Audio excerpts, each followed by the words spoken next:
रेहाना और रवि की शादी के बाद रवि के पास कुछ नहीं था। रेहाना, तुमने मुझसे शादी करके एहसान किया है। मुझसे ज्यादा तो तुम कमाती हो। अरे तो क्या हुआ, एक दिन आएगा रवि कि तुम खूब पैसा कमाओगे। मुझे तुम पर पूरा विश्वास है। रवि और रेहाना खुद को स्टैंड करने के लिए पूरी मेहनत करते। रेहाना, मैं नौकरी नहीं करना चाहता हूँ। तो कोई बात नहीं, मैं नौकरी करके घर चलाती हूँ, तुम बिजनेस सेट करने की कोशिश करो। एक दिन रेहाना, तुम जानती हो, मैंने जो विज्ञापन बनाने वाली कंपनी खोली थी ना, उसे बड़ी ब्रांड का ऑफर आया है। अब हम लोगों के दिन प्यारे न्यारे हो गए हैं। मैं जानती थी रवि कि एक दिन तुम सेटल हो जाओगे। रवि का काम अच्छा चल जाता है। एक दिन वो रेहाना से कहता है, रेहाना, अब हम लोगों का बच्चा भी हो गया है। बहुत छोटा है वो, उसका ख्याल कैसे रखेंगे हम? कैसे क्या, मैं गांव से माँ को लेकर आ जाती हूँ। नौकरी से हाफ डे ले लिया करूंगी। अभी तो वो छोटा है, स्कूल जाने तक मैं मैनेज कर लूंगी। देखो रेहाना, मैं अब अच्छा कमा रहा हूँ। तुमको नौकरी करके परेशान होने की कोई जरूरत नहीं है। अरे कैसी बात कर रहे हैं, मैं अपनी लगी लगाई नौकरी कैसे छोड़ दूं? और मैंने तो सुना है हम लोगों को कुछ ही महीनों में सरकारी नौकरी मिल जाएगी। सरकारी नौकरी में कितना कमा लोगी? उतने में तो मैं ड्राइवर रख लूंगा। रेहाना को रवि की बात का थोड़ा बुरा तो लगता है। कम से कम मेरी नौकरी की इतनी बेइज्जती मत करो। भूल गए, इसी नौकरी के बदौलत तुमने अपना बिजनेस खड़ा किया है। अरे वो तो मैं किसी के भरोसे भी कर लेता। देखो, अपने बच्चे को संभालो, घर का काम करो। अब बाहर जाती तुम अच्छी नहीं लगती हो। रेहाना रवि के कहने पर नौकरी तो छोड़ देती है, लेकिन अब बड़े से घर में उसकी कीमत किसी नौकर से कम नहीं होती। एक दिन रवि का दोस्त आता है। भाभी, हम लोग तो आपको तब से जानते हैं जब से आप लोग शादी होकर इस शहर में आए थे। आपकी बदौलत ही सारा बिजनेस खड़ा हुआ है। ये किस्मत तो आप ही की है भाभी। हाँ हाँ भाई, हमारी मेहनत तो कुछ है ही नहीं। अरे होगी, लेकिन भाभी की किस्मत के आगे कुछ नहीं। दोस्त वहाँ से चला जाता है, लेकिन रवि का गुस्सा 7वें आसमान में होता है। देखा कैसे बोल रहा था? अरे बिल्कुल अच्छा आदमी नहीं है ये। कैसी बात कर रहे हैं आप? प्रशांत भैया तो बहुत अच्छे इंसान है रवि। कैसे उन्होंने हमारे मुश्किल वक्त में हमारा साथ दिया था। अरे था पैसा तो साथ दिया, नहीं तो कौन पूछता है? रवि का व्यवहार पैसा आते ही अलग हो गया। वो बंदे को बंदा नहीं समझता। घमंड से घिरे रवि ने तो एक दिन हद ही कर दी। रेहाना, मैं अब तुम्हारे साथ नहीं रह सकता हूँ। क्या क्या बकवास कर रहे हो रवि? क्या कहना चाहते हो? और क्यों नहीं रह सकते तुम मेरे साथ? देखो, मुझे कोई और पसंद है और उसने साथ रहने पर बस यही शर्त रखी है कि मुझे तुम्हें तलाक देना होगा। रेहाना, जो कि एक स्वावलंबी महिला थी, उसने बिना देर किए रवि को कह दिया, कोई इश्यू नहीं, मुझे पैकिंग में 4 दिन का वक्त लगेगा, लेकिन तब तक मैं तुम्हारे साथ नहीं रहूंगी। 4 दिन के लिए तुम कहीं और शिफ्ट हो जाओ, मैं घर से निकलूंगी तो बता दूंगी। रवि घर छोड़कर चला जाता है।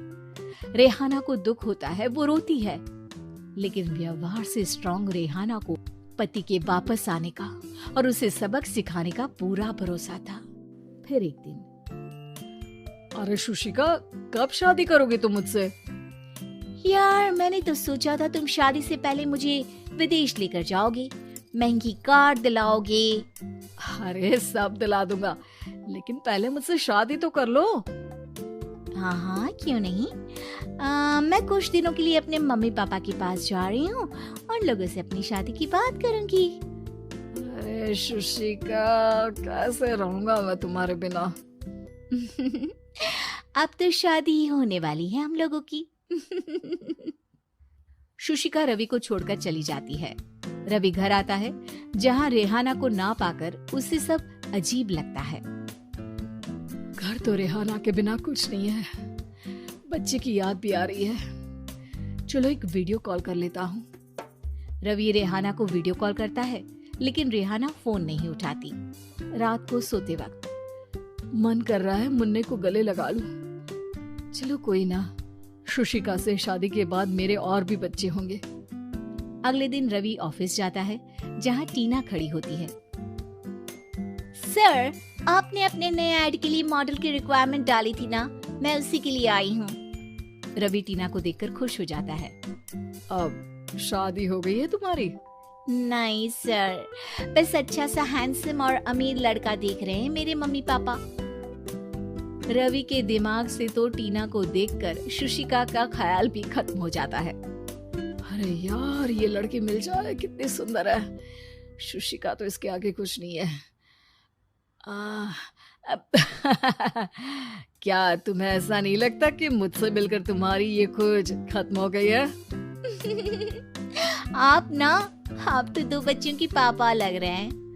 अरे नहीं नहीं, मेरी शादी तो हुई थी, लेकिन बीवी को किसी और से प्यार था, मुझे छोड़कर चली गई। खैर, टीना की दोस्ती रवि से हो जाती है, लेकिन 1 महीने बाद शुशिका रवि के पास वापस आती है। मेरे मम्मी पापा तुमसे मिलना चाहते हैं, लेकिन उन लोगों को ये मत बताना कि तुम पहले से शादीशुदा हो, और हाँ, शादी से पहले अपनी सारी प्रॉपर्टी तुमको मेरे नाम करनी होगी। अरे पागल, अब मैं तुमसे शादी ही नहीं करना चाहता। भला ऐसी लालची औरत से कौन शादी करेगा? तभी वहाँ टीना आ जाती है। रवि, ये पागल सी औरत कौन है? देखो, तुमने ही कह दिया ना पागल, तो पागल ही है। पता नहीं कौन है, कह रही है शादी कर लो, लेकिन शादी से पहले अपनी सारी प्रॉपर्टी मेरे नाम कर दो। बोल तो सही रही है। वैसे तुम जानती हो, मेरी एक सहेली है, उसके पति ने उसे पैसा आते ही छोड़ दिया, जबकि उसको खड़ा करने वाली ही मेरी सहेली थी। और मुझे भी भरोसा नहीं है। अगर मैं भी तुमसे शादी करूंगी तो तभी जब तुम मेरे नाम अपनी सारी प्रॉपर्टी कर दोगे। अरे हाँ, क्यों नहीं, बिल्कुल कर दूंगा। रवि और टीना की शादी की तारीख तय हो जाती है। वो अपनी सारी प्रॉपर्टी के कागज लेकर शादी वाली जगह पर पहुंचता है, लेकिन वहां टीना आती नहीं। रवि टीना को मैसेज करता है, कहाँ हो? सॉरी, मैं तुमसे शादी नहीं कर सकती, मुझे तुमसे भी ज्यादा पैसे वाला मिल गया। रवि को गुस्सा आ जाता है। वो गुस्से से सारा डेकोरेशन तोड़ रहा होता है कि वहां रेहाना आ जाती है। सर, क्या हो गया? क्या डेकोरेशन पसंद नहीं आई आपको? तुम यहाँ क्या कर रही हो? मैं यहाँ की डेकोरेटर हूँ। क्या आपको पसंद नहीं आई यहाँ की सजावट? रवि दौड़कर रेहाना के गले लग जाता है। मुझे माफ कर दो रेहाना। रवि रेहाना के गले लग